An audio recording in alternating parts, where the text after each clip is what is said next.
اعوذ باللہ من الشیطان الرجیم بسم اللہ الرحمن الرحیم۔ آج کا یہ پروگرام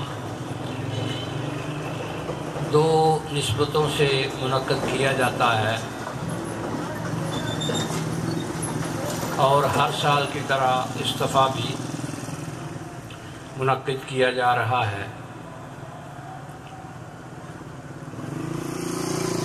تاریخ کے اندر آپ سرکار رسالت مآب، وجہ کائنات، مظہر خدا، رحمت للعالمین سرکار محمد مصطفیٰ صلی اللہ علیہ وآلہ وسلم کے ظہور کی جو تاریخیں بیان کی جاتی ہیں، 7 ربیع الاول، 9 ربیع الاول، 12 ربیع الاول اور 17 ربیع الاول یہ بیان کی جاتی ہے۔ تو اس نسبت سے آج چونکہ 9 ربیع الاول ہے، ایک نسبت سرکار وجہ کائنات کے ظہور کی ہے اور دوسری آج کے دن کی نسبت جو ہے وہ سرکار وجہ کائنات آقا نامدار جناب محمد مصطفیٰ صلی اللہ علیہ وآلہ وسلم کے گھر میں محرم الحرام میں ٹوٹی ہوئی قیامت کے بعد 9 ربیع الاول کو مسکراہٹوں کا آغاز ہوا۔ تو یہ جشن کی ایک نسبت سرکار کے گھر میں مسکراہٹوں کے آغاز کے اوپر اظہار خوشی کرنے کے لیے منعقد کیا جاتا ہے۔ معزز حاضرین مجلس، جس کریم گھرانے کی آج یہ محفل ہے، اس کریم گھرانے کا کوئی ثانی نہیں ہے، نہ سخاوت میں، نہ شجاعت میں، نہ برداشت میں، نہ علم و عرفان میں۔ دنیا کے جتنے بھی علوم ہیں کوئی ان کا ثانی نہیں، اور حقیقت تو یہ ہے کہ وہ خود منبع علم ہے۔ سارے کے سارے علوم اس گھرانے سے جاری ہوتے ہیں۔ آپ سرکار صلی اللہ علیہ وآلہ وسلم نے ارشاد فرمایا کہ میں علم کا شہر ہوں اور علی اس کا دروازہ ہے۔ آپ منبع علم ہیں۔ وہ علم عارفین لوگ سرکار مولا علی کے ذریعے آپ سرکار صلی اللہ علیہ وآلہ وسلم سے حاصل کرتے ہیں، اور جن لوگوں نے ان سے علم حاصل کیا وہی لوگ دنیا کے لیے روشن ستارے بنے، اور وہی لوگ ہمارے لیے مشعل راہ ہیں۔ اور انہی لوگوں کے متعلق اللہ نے قرآن میں ہم سے دعا کروائی ہے، صراط الذین انعمت علیہم، صراط الذین انعمت علیہم، کہ چلا ان لوگوں کے راستے پر کہ جن پر تیرا انعام ہوا۔ آپ سرکار صلی اللہ علیہ وآلہ وسلم مظہر خدا ہیں۔ جس وقت آپ کا ظہور ہوا تو آپ کے ظہور سے پہلے ایک عورت آپ کے والد ماجد حضرت عبداللہ سے شادی کرنے کے لیے کوشاں رہی، اور اس نے بہت کوشش کی، جب بھی اسے موقع ملتا وہ اسی کوشش میں رہتی کہ کسی طرح سے حضرت عبداللہ سے شادی ہو جائے، یہاں تک کہ ان کا راستہ روک کر کھڑی ہو جاتی اور ان کو اس پر مجبور کرنے کی کوشش کرتی کہ میری ان سے شادی ہو جائے۔ ایک مرتبہ حضرت عبداللہ جب باہر نکلے، اس عورت نے دیکھا اور پھر اس نے حضرت عبداللہ کو پوچھا بھی نہیں۔ تو حضرت عبداللہ نے اس عورت سے پوچھا کہ اے عورت، پہلے تو میرا راستہ روک کر کھڑی ہو جاتی تھی، میں دیکھ رہا ہوں کہ تیرا رویہ بدل گیا ہے، تو نے مجھے پوچھا تک نہیں ہے۔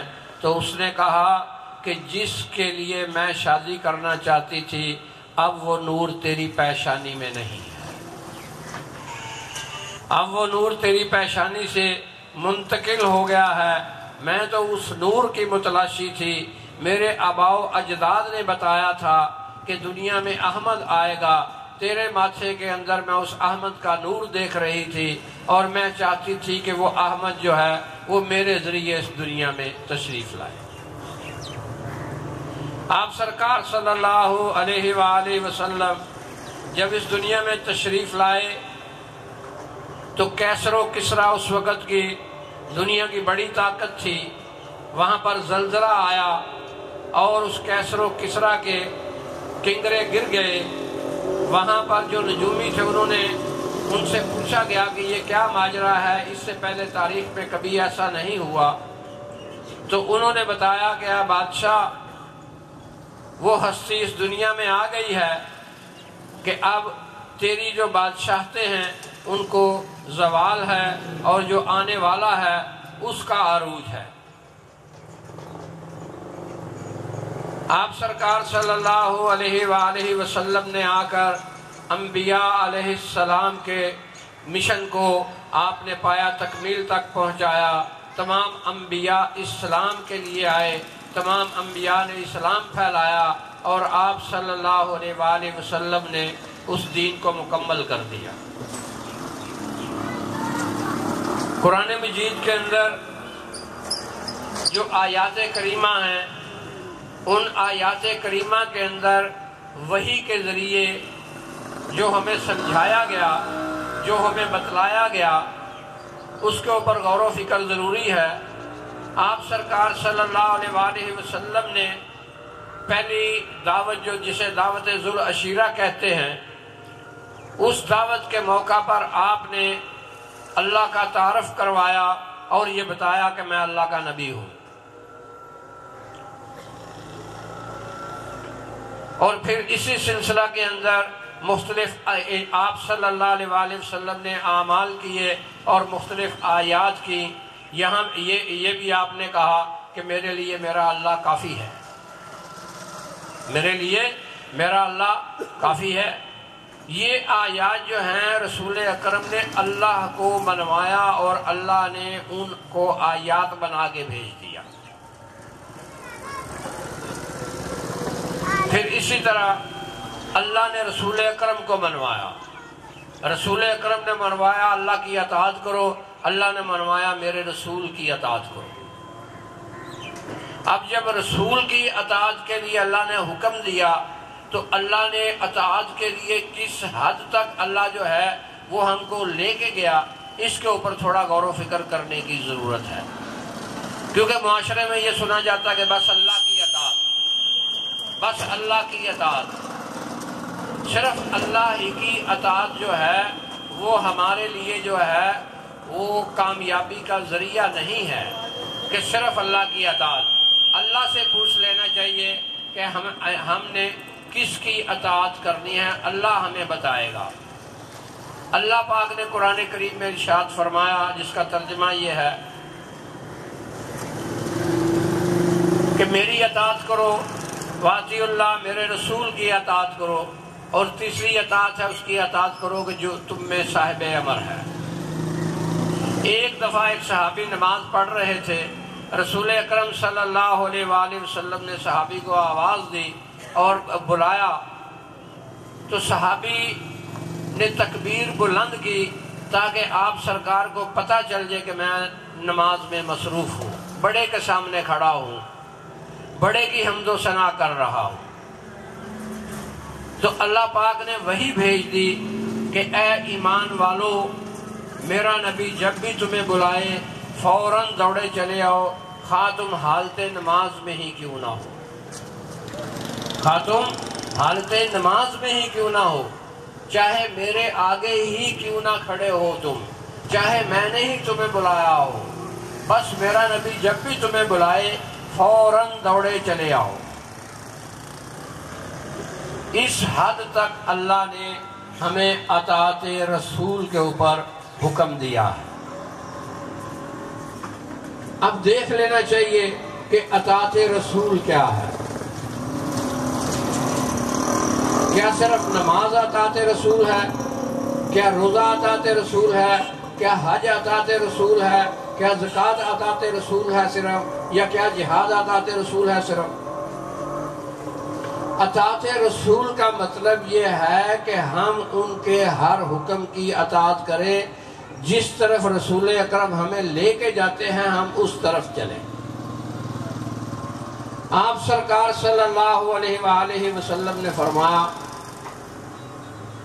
کہ اے اللہ، یہ ہے میرے حسن اور حسین، جو ان سے محبت رکھے تو ان سے محبت رکھ، جو ان سے دشمنی رکھے تو ان سے دشمنی رکھ۔ آپ سرکار نے فرمایا کہ فاطمہ میرے جگر کا ٹکڑا ہے، جس نے اس کو تکلیف دی اس نے مجھے تکلیف دی، جس نے اس کو خوش کیا اس نے مجھے خوش کیا۔ آپ فرماتے ہیں کہ علی کا نفس میرا نفس ہے، علی کا جسم میرا جسم ہے، علی کا خون میرا خون ہے، علی کی روح میری روح ہے، علی کا گوشت میرا گوشت ہے۔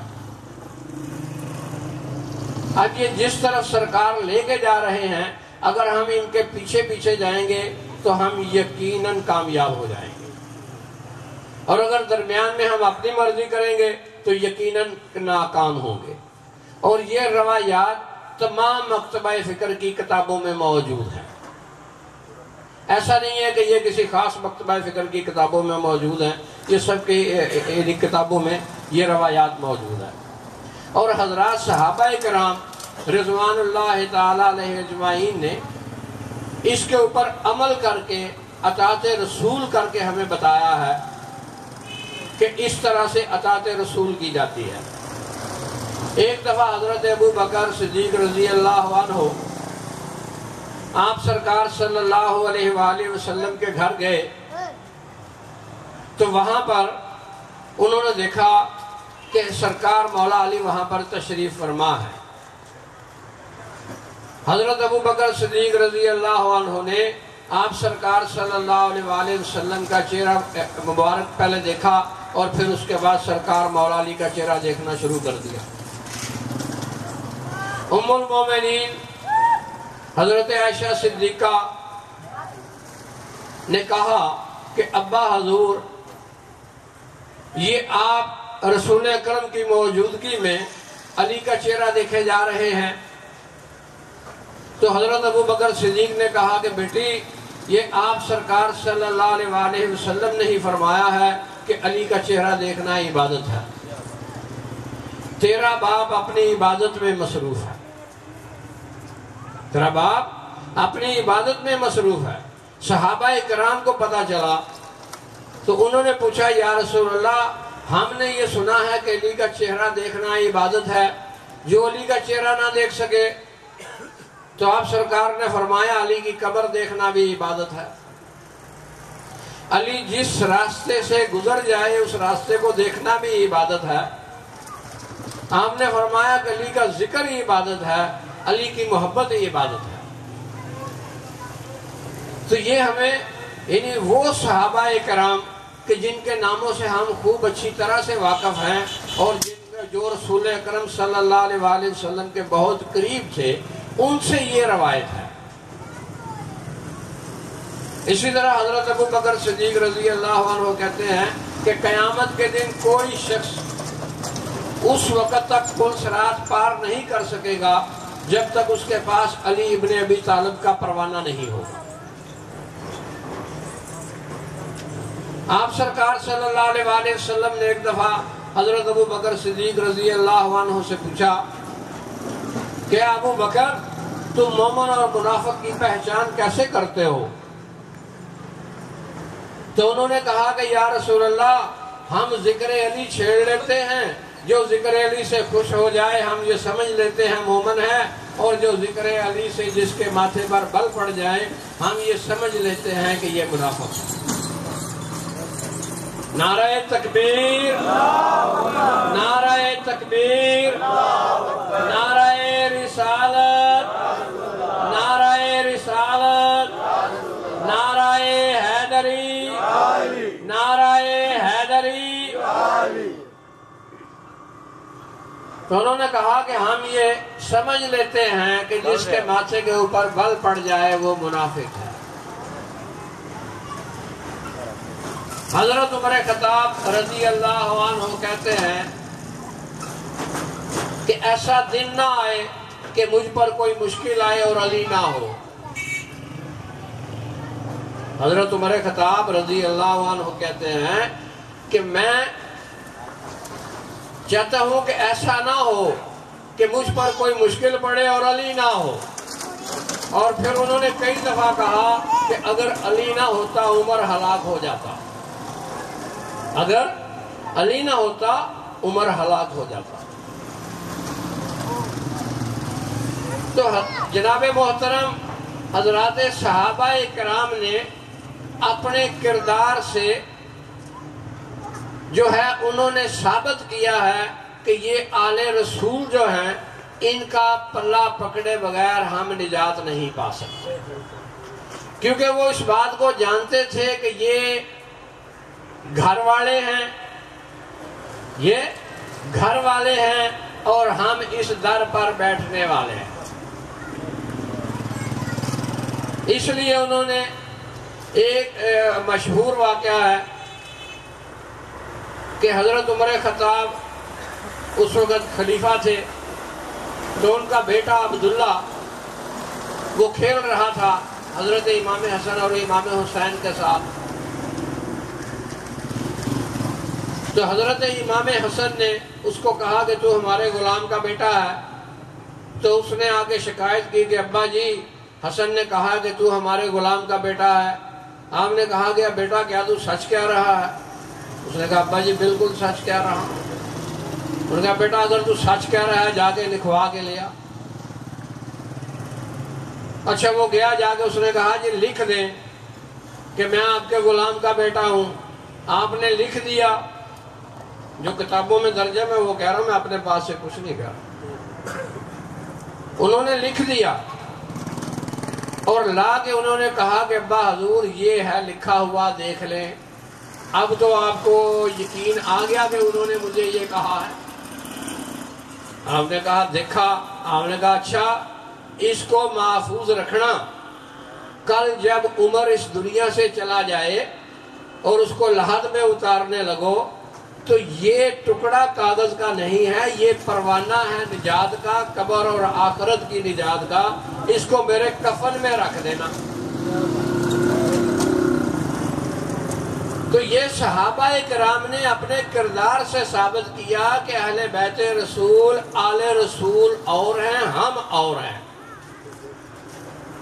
صحابہ ایمان لانے والے ہیں، ہم بھی ایمان لانے والے ہیں۔ صحابہ ایمان لانے والوں کی صفوں میں سب سے آگے ہیں، ہم پیچھے ہیں۔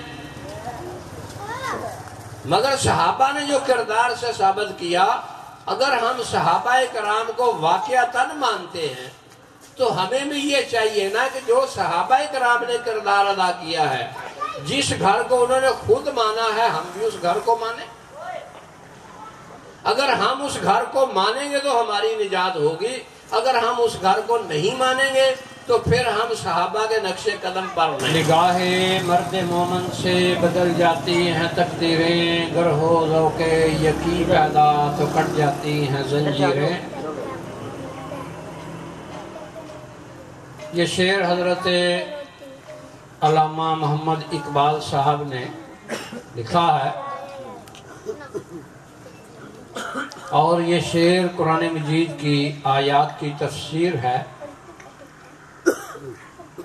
کہ اللہ مومن کے ہاتھ بن جاتا ہے،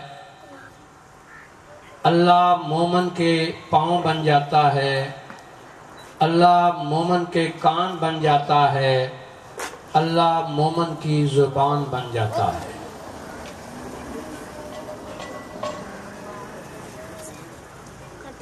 پھر مومن جو کہتا ہے اللہ وہ کر دیتا ہے۔ سرکار آقا و مولا جناب محمد مصطفیٰ صلی اللہ علیہ وآلہ وسلم سے پوچھا کہ یا رسول اللہ، مومن کا اللہ پر کیا حق واجب ہے؟ اسی طرح حضرت امام جعفر صادق سے پوچھا کہ مومن کا اللہ پر کیا حق واجب ہے؟ تو جواب آیا کہ اگر مومن درخت کو کہہ دے کہ تو چل کے میرے پاس آ جا، تو اللہ پر واجب ہے کہ وہ اس کو چلا کے بھیج دے۔ یہ مومن کا اللہ پر حق واجب ہے، جو وہ کہہ دے پھر وہ اللہ کر دیتا ہے۔ یہ بات مجھے اس لیے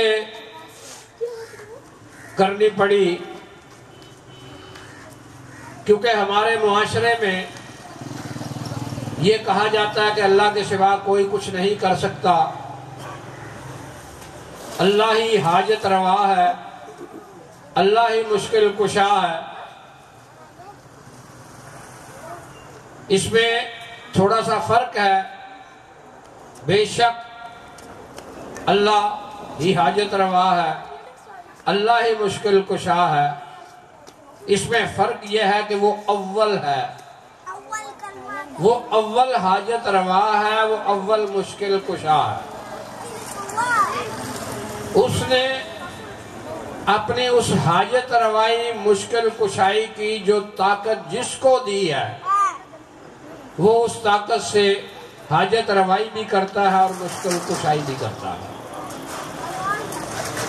ایک واقعہ کتابوں میں موجود ہے اور صحیح روایات جنہیں کہتے ہیں تسلسل کے ساتھ ان روایات میں موجود ہے کہ آپ سرکار صلی اللہ علیہ وآلہ وسلم کی حضرت جابر نے دعوت کی اور کہا کہ یا رسول اللہ کچھ صحابہ کو بھی ساتھ لے آئیے گا۔ بچے پیچھے بھیج دے، چلو پیچھے چلو، شاہ پیچھے چلو۔ تو آپ سرکار صلی اللہ علیہ وآلہ وسلم اس دعوت کے موقع کے اوپر کثیر صحابہ کو لے کر آپ دعوت پر چلے گئے۔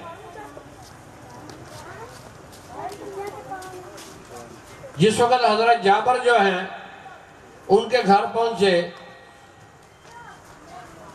کھانا تیار تھا، حضرت جابر نے دیکھا کہ یہ تو بہت زیادہ جو ہیں وہ صحابہ ساتھ ہیں، یہ کھانا کیسے پورا ہوگا؟ تو آپ سرکار مسکرائے اور آپ نے کہا کہ جابر کھانا لاؤ، کھانا میں تقسیم کروں۔ اس سے پہلے وہاں پر ایک اندھوناک واقعہ رونما ہو چکا تھا کہ حضرت جابر کے پاس ایک بکری تھی، انہوں نے وہ بکری جو ہے وہ آپ سرکار صلی اللہ علیہ وآلہ وسلم کے اعزاز میں رکھے کی دعوت کے لیے آپ نے اس کو ذبح کیا۔ ان کے بیٹے دونوں دیکھ رہے تھے۔ جب بیٹوں نے یہ دیکھا کہ ابا نے بکری ذبح کی ہے تو بکری ذبح کرنے کے بعد جب حضرت جابر جو ہے وہ وہاں سے ہٹے تو دونوں بیٹے جو ہیں انہوں نے کہا کہ آؤ ہم بھی ذبح کھیلیں، اور بڑے بیٹے نے چھوٹے بیٹے کو لٹا کر اس کی گردن کے اوپر چھری پھیر دی۔ جب اس کی شارک سے خون نکلا اور وہ تڑپنے لگ گیا تو حضرت جابر کا بڑا بیٹا خوف سے وہاں سے دوڑا اور وہ چھت سے گر کر نیچے مر گیا، اور وہ دوسرا بیٹا جو ہے وہ شارک کٹنے سے چھت پر مر گیا۔ حضرت جابر کے علم میں جب یہ بات آئی تو انہوں نے ان دونوں کی لاشوں کو اٹھایا اور بیوی سے کہا کہ آج ہمارے گھر سرکار تشریف لا رہے ہیں، اس لیے اس خوشی کے اندر ہمارا غم شامل نہیں ہونا چاہیے، جب سرکار یہاں سے چلے جائیں گے تو اس کے بعد ہم ان کو جنازہ وغیرہ کر کے دفنا دیں گے۔ تو انہوں نے ان لاشوں کو اٹھا کر اندر رکھ دیا اور پراتفاق طریقے سے سرکار کا استقبال کیا، اور سرکار نے کھانا تقسیم کیا۔ جب سب کھانا کھا چکے تو آپ نے کہا کہ جابر تو بھی آ جا، بیوی بچوں کو بھی بلاؤ، بھی میرے ساتھ کھانا کھائے۔ کہا یا رسول اللہ بچے تو کھیلنے کے لیے چلے گئے، آپ کھانا کھائیے۔ آپ نے کہا جابر جا کے بلا لاؤ۔ کہا یا رسول اللہ وہ بہت دور چلے گئے ہوں، بہت دور چلے گئے۔ آپ نے کہا کہ جابر کھڑا ہو کے آواز تو دے، کھڑا ہو کے آواز تو دے۔ حضرت جابر نے کھڑے ہو کے آواز دی اور بچے آ گئے، وہ بچے جو مر چکے تھے۔ کس کی آواز پہ آئے؟ جابر کی آواز پہ آئے۔ جابر کو کہا کہ آواز دو، اور وہ بچے آ گئے۔ آپ سرکار صلی اللہ علیہ وآلہ وسلم کے کہنے سے اگر جابر کہے تو بچے آ جاتے ہیں، پھر سرکار کا عالم کیا ہوگا؟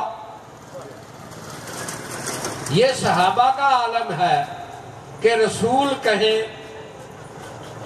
اور اذن مل گیا اور جابر نے آواز دی بچے آ گئے، تو سرکار کا عالم کیا ہوگا کہ سرکار ارادہ کرے اور وہ ہو جائے۔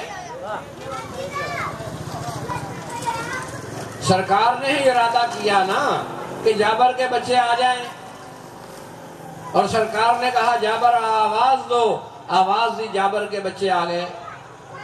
کیا یہ جابر کی مشکل کشائی نہیں کی؟ کیا یہ جابر کی حاجت روائی نہیں کی؟ انہوں نے یہ ثابت کیا کہ ہم حاجت روا بھی ہیں، ہم مشکل کشا بھی ہیں، اور اللہ نے آپ کو رحمت للعالمین کہہ کے ہمیں بات سمجھا دی ہے۔ ہم کہتے ہیں کہ اللہ ہمارا کوئی کام تیری رحمت کے بغیر نہیں ہو سکتا۔ اللہ کہتا ہے میری رحمت سے مایوس ہو جاؤ، لا تقنطوا من رحمت اللہ، میری رحمت سے مایوس مت ہو جاؤ۔ پوچھا خالد کلیمی جیسے نے کہ میرے اللہ تیری رحمت کون سی ہے جس سے مایوس نہ ہو؟ تو نے یوں کیوں نہیں کہہ دیا کہ مجھ سے مایوس مت ہو جاؤ، کہ مجھ سے مایوس مت ہو جاؤ؟ میرے اللہ تو یوں کہتا تو میری سمجھ میں بات آسانی سے آ جاتی، یہ تو نے درمیان میں رحمت کہاں سے رکھ لی کہ میری رحمت سے مایوس مت ہو جاؤ؟ اللہ نے آیت اتار کے سمجھا دیا اہل علم کو، وَمَا أَرْسَلْنَاكَ إِلَّا رَحْمَةً لِلْعَالَمِينَ، کہ ہم نے عالمین کے لیے رحمت بنا کر بھیجا ہے۔ اللہ نے کہا کہ اس سے مایوس مت ہو جاؤ۔ اللہ عالم ہے، اللہ جانتا ہے، جانتا تھا، جانتا ہے کہ لوگ میرے محمد سے مایوس ہو جائیں گے، وہ یہ سمجھیں گے کہ یہ کچھ نہیں کر سکتا۔ اللہ نے اسی لیے کہا ہے کہ میری رحمت سے مایوس مت ہو جاؤ، میرے محمد سے مایوس مت ہو جاؤ۔ رحمت کی ضرورت کہاں ہوتی ہے؟ جہاں پر زحمت ہو، تکلیف ہو، جہاں پر تکلیف ہو، زحمت ہو، وہاں رحمت کی ضرورت ہوتی ہے۔ زحمت مشکل ہوتی ہے، تکلیف مشکل ہوتی ہے، اور رحمت مشکل کشائی ہوتی ہے۔ اللہ نے آپ سرکار صلی اللہ علیہ وآلہ وسلم کو عالمین کے لیے مشکل کشا بنا کر بھیجا ہے۔ ہمارے کچھ دوست کم علمی کی وجہ سے یہ بات کہتے ہیں کہ یہ رحمت کا مطلب جو ہے جو ان کا علم ہے اور جو ان کی تبلیغ ہے نا وہ رحمت ہے۔ تو ان دوستوں سے یہ گزارش ہے کہ یہ تبلیغ تو صرف جن و انسان کے لیے ہے، دوسروں کے لیے تو نہیں ہے۔ زمین و آسمان کے لیے تو تبلیغ نہیں ہے، ستاروں اور چاند کے لیے تو تبلیغ نہیں ہے، سورج کے لیے تو تبلیغ نہیں ہے، یہ جمادات، یہ نباتات، یہ حیوانات کے لیے تو تبلیغ نہیں ہے۔ آپ رحمت للعالمین ہیں، عالمین کے لیے رحمت ہے۔ خدا نے 18,000 مخلوقات بنائی ہیں، ان میں سے 2 نکال دیں، باقی سب کے لیے وہ پھر کس طرح رحمت للعالمین ہے اگر تبلیغ ہی رحمت ہے؟ اور پھر اللہ نے لفظ رحمت للعالمین جو ہے وہ کہہ کے ہماری مشکلوں کو بہت ہی آسان کر دیا ہے۔ اگر آپ کی سماعتیں میری بات سے جڑی ہوئی ہیں تو یہ ایک بہت ہی مشکل کام آسان ہونے کو جا رہا ہے کہ ہم اس بات کو سمجھ لیں کہ رحمت للعالمین کا مطلب یہ نہیں ہے کہ آپ 1400 سال سے ہیں، کہ آپ 1400 سال پہلے مدینے میں پیدا ہوئے، اس سے پہلے نہیں تھے۔ اللہ نے رحمت للعالمین کہہ کے ہمیں یہ بات سمجھا دی ہے کہ جب سے یہ عالمین بنے ہیں یہ اس سے بھی پہلے ہیں، یہ عالمین پر رحمت ہیں، عالمین کے اندر رحمت نہیں ہے۔ اللہ نے عالمین پر ان کو رحمت بڑھایا ہے، آپ عالمین سے بالا ہیں، عالمین میں شامل نہیں ہیں۔ اس لیے یہ 1400 سال پہلے تو یہ ظہور ہے، ایک ترتیب ہے، اللہ کا ایک نظام ہے کہ آپ اس وقت کے اندر 1400 سال پہلے آپ نے ظہور فرمایا نام محمد سے۔ آپ کا وجود جو ہے وہ اس کائنات سے پہلے ہے، اور اللہ نے لفظ رحمت للعالمین کہہ کے اس کے اوپر مہر لگا دی ہے کہ اس کو کوئی چیلنج ہی نہیں کر سکتا۔ اگر ہم نے 1400 سال پہلے ان کو رحمت ماننا ہے تو پھر وہ عالمین کے لیے رحمت کس کو بنایا؟ تو آپ سرکار صلی اللہ علیہ وآلہ وسلم جو ہیں وہ اس کائنات کے لیے اللہ نے ان کو مشکل کشا بنا کے بھیجا ہے۔ اس پوری کائنات کا اللہ نے جو ہے وہ حاجت روا بنا کے بھیجے۔ آپ سرکار صلی اللہ علیہ وآلہ وسلم اگر ہماری حاجتوں کو دیکھتے ہیں، ہماری مشکلوں کو دیکھتے ہیں، آج بھی دیکھتے ہیں اور 1400 سال پہلے بھی دیکھ رہے تھے، تو اس کا مطلب یہ ہے کہ پھر وہ جو کہا جاتا ہے کہ وہ غیب کا علم نہیں جانتے، پھر ان سے غیب ہے کیا؟ کیونکہ عالمین تو بنے ہی ان کے سامنے ہیں، کیونکہ وہ تو عالمین سے پہلے ہیں۔ جس کے سامنے عالمین بنے ہو، اچھا اس سے کیا مخفی رہ سکتا ہے؟ کیا نعرہ کوئی نہیں لگوائیں گے؟ نعرہ تکبیر، اللہ اکبر، نعرہ رسالت، یا رسول اللہ، نعرہ حیدری، یا علی۔ تو حضرات گرامی، یہ سرکار کی محفل ہے اور سرکار کا تذکرہ ہے۔ خداوند عالم ہم کو عمل کی توفیق عطا فرمائے۔ سرکار رسول اکرم نے یہ فرمایا کہ اللہ نے مجھے اخلاقیات کی تکمیل کے لیے مبعوث فرمایا، اخلاقیات کی تکمیل کے لیے مبعوث فرمایا ہے۔ ہم جن کے ماننے والے ہیں، ہمیں یہ چاہیے کہ ہم ان کے کردار کو اپنی زندگیوں میں لے کے آئیں۔ آج ہی کرے ہو ٹھیک ہے، ناظر صاحب ٹکڑا ہی آپ کرتے ہیں۔ ہم ان کے کردار کو اپنی زندگیوں میں لے کے آئیں، اور یہی انبیاء اور سرکار کی بعثت کا مقصد ہے کہ تکمیل اخلاقیات ہو جائے۔ تو آپ سرکار جو ہیں وہ مدینے کی گلیوں سے گزرتے ہیں، ایک مائی روز کوڑا پھینکتی ہے، ایک دن ناگا ہو گیا اور اس نے کوڑا نہیں پھینکا. آپ سرکار نے پوچھا بھی اس مائی نے کوڑا کیوں نہیں پھینکا, پتا کرو. پتا چلا وہ بیمار ہے.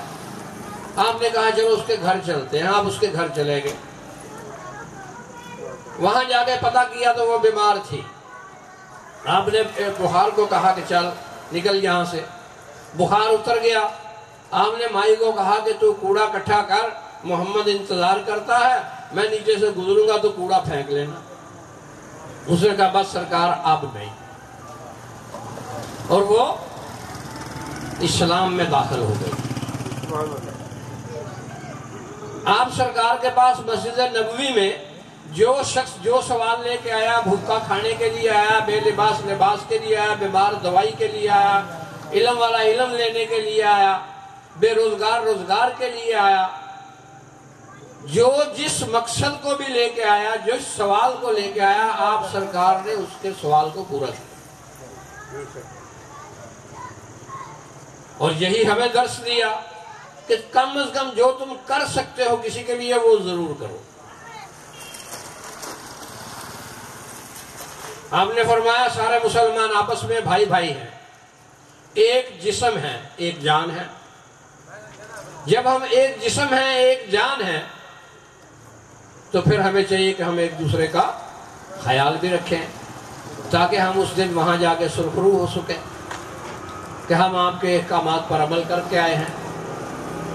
جو جس کا نمائندہ ہوتا ہے اس کو دیکھ کے پتہ چلتا ہے کہ یہ کس کی طرف سے آیا ہے. ہونا تو یہ چاہیے کہ ہم سرکار محمد مصطفیٰ صلی اللہ علیہ وآلہ وسلم کے ماننے والے ہیں. اچھا, لوگوں کو دیکھ کے جو ہے ہمارے ساتھ برتاؤ کر کے پتہ چلے کہ یہ کس کے ماننے والے ہیں. اور آپ سرکار صلی اللہ علیہ وآلہ وسلم کا فرمان ہے, آپ نے ایک جماعت کو تبلیغ کے لیے بھیجا تو آپ نے فرمایا کہ کوشش یہ کرنا کہ تمہیں زبان سے کچھ بھی کہنا نہ پڑے. زبان سے کچھ کہنا نہ پڑے, یعنی کردار سے اپنی تبلیغ کر کے آؤ. تو حضرات گرامی, وقت کی شدید قلت ہے, تو اب آخر کے اندر اس پروگرام کی جو دوسری نسبت ہے اس کے اوپر میں چند منٹ جو ہے وہ بات کروں گا, اور اس کے بعد ہم اختتامی دعا کریں گے, اور اس کے بعد جو ہے وہ لنگر نیاز جو ہے وہ سب حضرات کھا کے جائیں. حضرات گرامی, جب کربلا بیت گئی اور سروں کو نیزوں پر چڑھا کر دربار یزید میں پیش کیا گیا, مستورات بچوں کو قیدی بنا کے حضرت امام علی زین العابدین کو قیدی بنا کے پیش کیا گیا, اور پھر اس کے بعد قید کا ایک تسلسل ہے. اس کے بعد آپ کی رہائی ہوئی, آپ مدینہ تشریف لے گئے.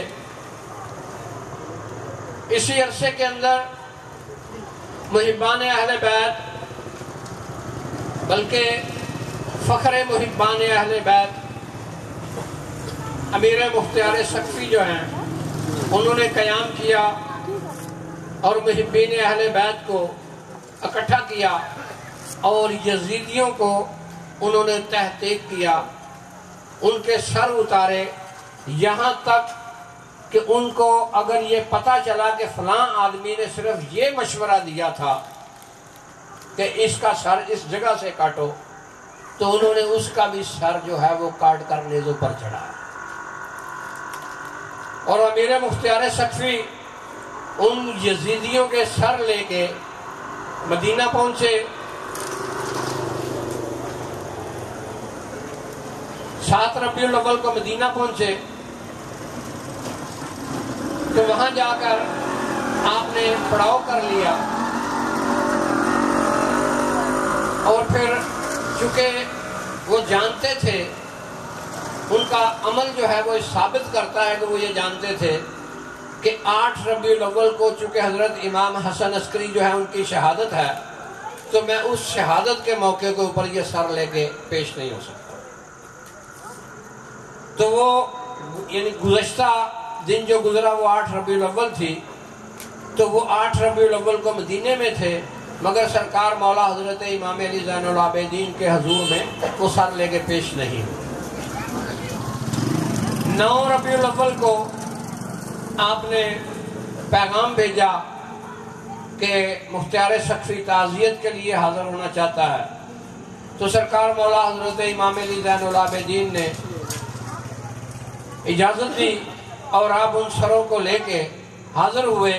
تو سرکار نے جب سروں کو دیکھا تو کہا امیر مختار، اچھا امیر مختار، یہ جو سر ہیں یہ کیا علی اکبر کے قتل کا بدلہ ہے یا علی اصغر کے قتل کا بدلہ یا انہوں محمد کے قتل کا بدلہ؟ تو امیر مختار سقفی نے کہا کہ سرکار یہ کسی کے قتل کا بدلہ نہیں، میں ان سروں کے بغیر میں سرکار کی بارگاہ میں تعزیت کے لیے حاضر نہیں ہو سکتا تھا، میں صرف تعزیت کے لیے جو ہے یہ سر لے کے آیا ہوں تاکہ میں آپ کے ساتھ تعزیت کر سکوں۔ سرکار نے چچا امیر مختار سقفی سے کہا کہ چچا میں امام کا بیٹا ہوں اور امام ہوں، آپ جو مانگو گے وہ دیا جائے گا، جو سوال کرو گے پورا کیا جائے گا۔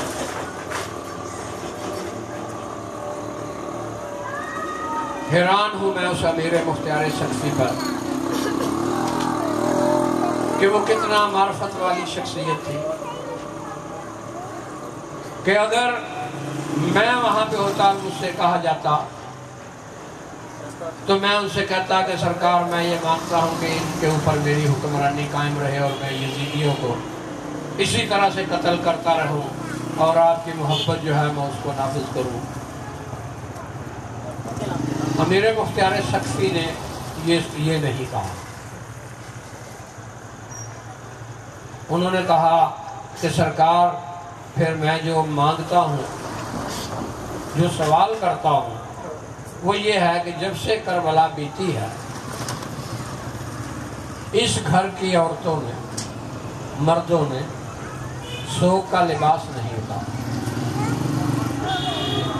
میں یہ مانگتا ہوں کہ سوگ کا لباس اتار دیا جائے،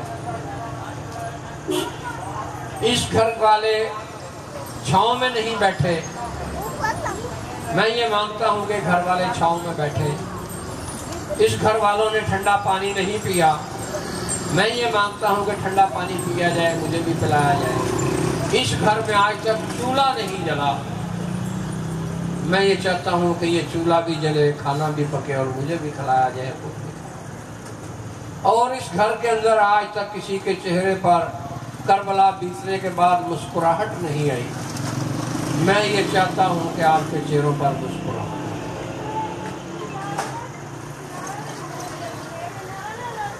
حضرت سرکار مولا امام علی زین العابدین نے کہا چچا امیر مختار، ان سوالوں کا صرف میری طرف منسوب ہونا جو ہے وہ نہیں ہے، گھر کے اندر جو مستورات ہیں یہ ان سے بھی ان سوالوں کی نسبت ہے، میں ذرا ان سے بات کروں۔ سرکار مولا حضرت امام علی زین العابدین نے اندر جا کر بتایا کہ چچا مختار سقفی آئے ہیں، میں نے ان سے یہ بات کی ہے اور ان کا یہ سوال ہے کہ یہ سوال پورے کیے جائیں۔ انہوں نے کہا کہ جب آپ نے کہہ دیا ہے آپ امام ہیں تو پھر جو آپ نے کہہ دیا ہے وہی ہوگا۔ تو پھر حضرت سرکار مولا امام علی زین العابدین جو سرکار مولا امام حسین کے بیٹے ہیں، پھر وہ آپ کے چہرے پر مسکراہٹ آئی۔ تو اس مسکراہٹ کے اوپر ہم نے یہ جشن رکھا ہے تاکہ ہم بھی اس مسکراہٹ میں شریک ہو جائیں جو مولا حضرت امام علی زین العابدین کے چہرے پر آئی، اور حضرت امیر مختار سقفی جو اس کا سبب بنے۔ اور میں سلام پیش کرتا ہوں، لاکھوں کروڑوں سلام پیش کرتا ہوں حضرت امیر مختار سقفی اور ان کے ساتھیوں پر کہ انہوں نے ہم محبان اہل بیت کے اوپر یہ احسان کیا کہ کوئی یہ کہہ نہیں سکتا کہ ہم شرمندہ ہیں اور تیرے قاتل زندہ ہیں۔ انہوں نے قاتلان حسین کو نہیں چھوڑا، اور پھر اگر حضرت امیر مختار سقفی یہ نہ مانگتے تو اس گھر سے سوگ نے نہیں اٹھنا تھا، تو پھر اس گھر کے جو محب ہیں انہوں نے بھی ہمیشہ سوگ میں ہی رہنا تھا۔ یہ بھی ان کی مہربانی ہے کہ اس گھر سے سوگ اٹھا، اور ہم کمزور لوگ ہیں اور ہمارے بھی جو معاملات ہیں دنیا داری کے، اچھا وہ آگے بڑھنے کا سبب ہوا۔ تو یہ جشن رکھنے کا مقصد جو ہے اس کے اندر ایک پہلو ہے کہ اللہ کہتا ہے کہ میں اس وقت تک تمہیں مومن نہیں مانتا جب تک تمہیں اپنی جان مال اولاد سے زیادہ میرا نبی محبوب نہ ہو۔ جو محبوب ہوتا ہے اس کی خوشی بھی عزیز ہوتی ہے، اس کا غم بھی عزیز ہوتا ہے۔ محبوب کی خوشی میں خوشی کی جاتی ہے، غم میں غم کیا جاتا ہے۔ یہ اصول محبت ہے۔ یہ گھرانہ سرکار محمد مصطفیٰ کا ہے، ان کا غم سرکار کا غم ہے، ان کی خوشی سرکار کی خوشی ہے۔ یہ دراصل دیکھنے میں امام علی زین العابدین مسکرائے ہیں، یہ حقیقت میں سرکار محمد مصطفیٰ مسکرائے۔ یہ ان کی مسکراہٹ کے اوپر جو ہے یہ آج جو ہے ہم یہ جشن منا رہے ہیں۔ دعا یہ ہے کہ اللہ جو ہے ہمیں ان کی خوشی میں خوشی کرنے کی توفیق دے اور ان کے غم میں غم کرنے کی توفیق دے۔ میں یہ دعا گو ہوں، التجا کرتا ہوں میرے مولا، جو حاضرین محفل یہاں تشریف لائے ہیں اور جو آنا چاہتے تھے آ نہیں سکے، یا مولا جو ان کی جملہ حاجات ہیں، مولا کریم ان کی جملہ حاجات کو اپنے فضل و کرم سے، اپنے شفقت سے، اپنی محبت سے مولا ان کی پوری فرما، اور جو مانگنے میں ہم سمجھتے ہیں کہ یہ ہمارے لیے بہتر ہے اور وہ ہمارے لیے بہتر نہیں ہے، یا مولا وہ ہم سے ہٹا دے اور اس کے بدلے میں ہمیں وہ عطا فرما جو ہمارے لیے بہتر ہے۔ اور میرے مولا یہاں پر جو لوگ بے اولاد بیٹھے ہیں خصوصاً، اور وہ اولاد کی تمنا رکھتے ہیں، مولا انہیں اولاد نرینہ عطا فرما۔ جو بے روزگار ہیں اور وہ اس وجہ سے پریشان ہیں، مولا ان کی پریشانیوں کو دور فرما۔ اور مولا جو مقدمات میں پھنسے ہوئے ہیں اور لوگوں نے ناجائز تنگ کر رکھا ہے، مولا ان کو بھی خلاصی عطا فرما۔ مولا جو مظلوم ہیں، مولا تو ان کا ساتھی ہے، مولا ان مظلوموں کو کہ مولا تو طاقت بن جا تاکہ مولا وہ ظلم کا مقابلہ کر سکے۔ مولا آپ کے فضل و کرم کے متلاشی ہیں، آپ کے فضل و کرم کے متلاشی ہیں، آپ کا فضل و کرم سرکار محمد مصطفیٰ ہیں۔ مولا میرے آقا، میرے مالک، ہم تجھ سے انہی کو مانگتے ہیں، انہیں عطا فرما، اور ان کے بغیر ہم کسی مرحلے میں کامیاب نہیں ہو سکتے، کیونکہ تو نے ہی کہا کہ میری رحمت سے مایوس مت ہو جاؤ۔ تیری رحمت سرکار محمد مصطفیٰ ہیں، ان کے بغیر ہمارا کوئی کام نہیں بن سکتا ہے۔ میرے مولا تو انہی کے وسیلہ سے، انہی کے طفیل سے مولا ہمیں علم عرفان عطا فرما، مولا ہمیں علم عرفان عطا فرما اور عقل وجدانی عطا فرما، عقل وجدانی عطا فرما، تاکہ ہم حقیقت کو جان سکیں۔ اللہم صلی علی محمد و آل محمد۔